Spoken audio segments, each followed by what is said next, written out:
Hey guys, welcome back to my channel, and if you're new here, my name is Becca, and in today's video, I'm going to update you guys on my weight loss. I'm currently challenging myself to lose 20 pounds in 3 months, and also a bit of I don't know if you'd call it a story time or what, but something crazy happened last week, and I want to just talk to you guys about it. But going straight into my weight loss, updating you guys with that. I have not lost any weight this week. I stayed the same. I'm at 198 pounds.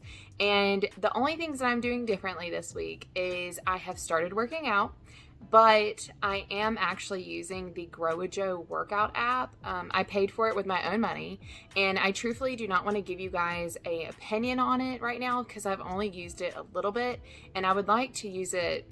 Honestly, I'll probably review it at the end of the 3 months because I feel like that gives me plenty time to have an opinion of it. And for most people, I think if you go monthly, it's like $20. I did do the annual, which was like $60 up front. So that's what I paid for it. So far, I have been enjoying it, but like I said, don't take what I'm saying with a grain of salt. I'm not telling you to go get it, and I'm not going to recommend it to you until I feel like I have a really good understanding of what the app does and if it's beneficial or not. So with that being said, I'm not really doing her YouTube workouts currently, and I've only done 3 of the workouts so far. And my legs are like jello. I feel so sore and so exhausted. But that's okay. I mean, it's good. Good things. It's good to get back into working out. I feel a lot better. I really do. Other than being sore, I feel so much better. I feel like I'm getting a lot more energy. My mental health feels a bit better. Like, I feel like I'm getting in a better headspace. I'm still like struggling with a few things, but I think that's just going to take some time to honestly just to work itself out, or I don't know, maybe I'm going to deal with it forever. But like I said, this is a chapter. It's a new chapter of my life. We're moving forward, moving onward. But that's about it with my weight loss. So, okay, guys, I'm so sorry for the break in the video. My cats were being loud, so hopefully they will chill out. I gave them some treats, so hopefully they will relax so that I can talk to you guys about what happened. So this past week, my husband was driving and witnessed an accident.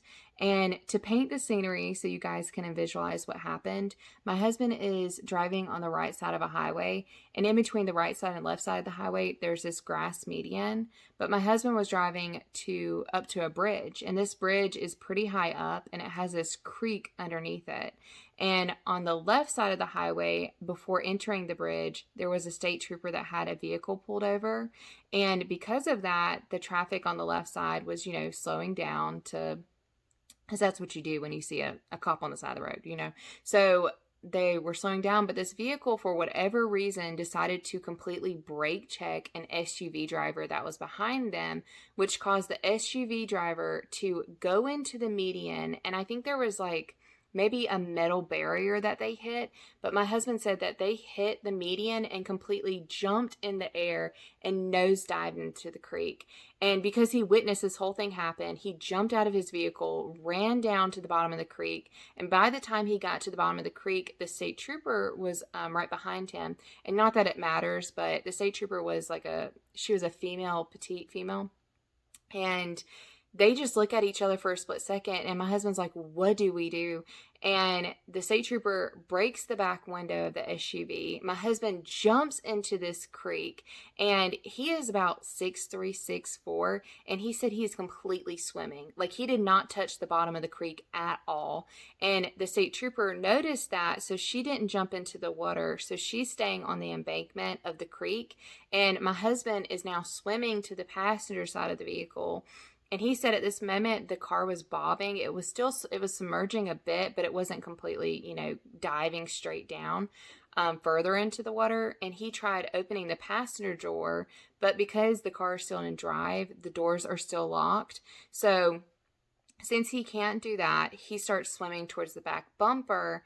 But at this moment, he starts noticing the car is now diving into the middle of the creek. It's starting to move forward into the middle and diving deeper. So because the car's kind of, I don't know, I wasn't there, but he said he was able to push the bumper to the creek side where the state trooper was. And at this moment, when he's pulling the bumper to the side, a nurse has now come on scene, and she jumps into the water, and she's pulling the bumper because she realized what my husband was doing. She also pulls the bumper up to the side of the creek. So my husband and this nurse are both helping the car stay to the side, because if they weren't doing that, I truthfully believe the car would have kept diving. And the state trooper was able to get the driver. There wasn't anybody else in the car. It was just a female driver. She was able to get off her seatbelt and get her arms close enough to the back window for them to pull her out. Because my husband doesn't know, and we don't know. Unfortunately, the media isn't covering the victim or what state she's in. But he said that she either broke her leg or injured her leg really bad. And no, they didn't say that she had life-threatening injury, so I feel like she's okay. But she was in a lot of pain after that accident, and she wasn't at first. She was telling them that she can't crawl to the back seat, but I think she realized, because her car was diving further and further down, the longer it took, that she would. I guess she got the adrenaline, and she was able, like I said, to crawl to the back, put her arms out, and the state trooper, and I think there were 3 men that also showed up to the scene at this point, and I think they helped the state trooper get the woman out of the vehicle. And because of my husband holding on to this bumper, there was glass from the shattered back window that completely like cut up his hand. And I'm talking about like every single one of his fingers had cuts on them. And it was just crazy. I can't believe that even happened. But I truthfully believe that my husband, the state trooper, and the nurse all together helped save that woman's life. And he is such a humble person. Because I'm like, Nick, you saved that woman's life. Like, that is insane to me what you did. Like, most people would not jump in the water like that. Most people would keep going, or they would just, nonchalantly be like, that was crazy, and go on with their day. And he's like, well, I feel like if anybody else would have witnessed that, they would have done the same thing. Which I feel like I probably would have too. And I feel like you guys probably also would have done that. But it's just insane what happened. Like, he's never seen something like that. I've never heard of something like that. And thankfully, from my understanding, and I said, the media unfortunately is not talking about it. Like, they covered a little bit of everything, but it was kind of, I don't know. It wasn't covered, I guess, in a way that I felt like was justified for the situation. But I do want to thank the nurse for helping out. And she, like I said, she jumped straight in that water too. Like, she was in that water, and that water was disgusting. It stinked, and it was horrible. And so my husband, he goes back and drives away, tells the state trooper a little bit of his information, and she's just thanking him for helping him.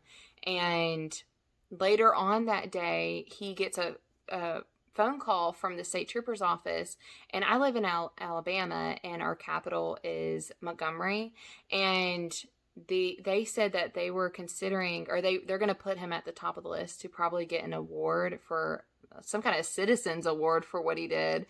So he's like still in shock, I think, to this point. I mean, I think it took him a little bit, but because he feels like he did what anybody else would have done. So to him, it's like he doesn't need, like, he just did what he felt like he should have done.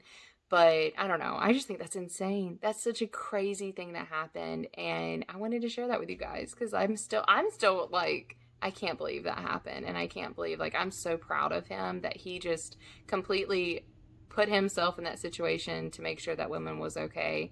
And yeah, I truthfully feel like the state trooper, the nurse, and him, and even the 3 men that showed up to help pull the woman out, like, I think they were all there at the right time, right place. And I'm so thankful that they were there, because with the pictures, I'm sure I've showed you some of them already, but her car completely was basically submerged into that water. I mean, I really truthfully do not think that the outcome would have been the same. And anyways, I don't know. That's so crazy. And I know I don't know. It's just a lot. But yeah, that's how everything's been going with us. Just going, trying to work our emotions down from that. Because, like I said, I'm pretty upset that and like I can't call hospitals. We can't get any information because I don't even know the woman's name. But I do hope she's okay, and I hope that she's recovering at home. I do know that I do not believe that it was life threatening though, but it was so scary hearing about it and even seeing the pictures. But I will see you guys in the next video on Thursday, updating you guys on my weight loss, and hopefully nothing else crazy happens in my life. Hopefully nothing else crazy happens in anybody else's life. Hopefully we have a basic week, a good week, and I will see you guys in the next video. Bye.